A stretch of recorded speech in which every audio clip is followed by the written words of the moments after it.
Hey guys, কি খবৰ? আজি আপোনালোকৰ মাজলৈ এটা নতুন ভিডিঅ' লৈ আহিছোঁ। যদি ভিডিঅ'টো চাই ভাল লাগে like, comment, share and subscribe কৰি দিব। আজি মই আপোনালোকৰ মাজলৈ লৈ আহিছোঁ অসমত জনপ্ৰিয় অভিনেত্ৰী নীলাক্ষী শইকীয়াৰ বিষয়ে বহুতো নজনা কথা। আপোনালোকে যদি নীলাক্ষী শইকীয়াৰ অভিনয় চাই ভাল পায় প্লিজ ভিডিঅ'টোত লাইক এটা কৰি দিব। গতিকে ভিডিঅ'টো শেষলৈকে চাই থাকিব। বলকচোন ভিডিঅ'টো দেৰি নকৰি আৰম্ভ কৰোঁ। নীলাক্ষী শইকীয়াৰ জন্ম হৈছিল তেজপুৰ জিলাত। নীলাক্ষী শইকীয়াৰ নিকনেম হৈছে মাইনা। নীলাক্ষী শইকীয়াৰ পৰিয়ালত আছে মাক দেউতাক আৰু ককাক আইতাক। বৰ্তমান নীলাক্ষী শইকীয়া বিবাহিত।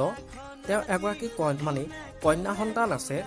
নীলাক্ষী শইকীয়া শিক্ষাগত অৰ্হতাৰ বিষয়ে ক'বলৈ গ'লে তেওঁ তেজপুৰ গভ হাইস্কুলৰ পৰা হায়াৰ ছেকেণ্ডেৰী পাছ কৰে আৰু তাৰ পাছতে তেওঁ LLB কমপ্লিট কৰে। নীলাক্ষী শইকীয়া সৰুৰে পৰা অভিনয়ৰ প্ৰতি আগ্ৰহী আছিল।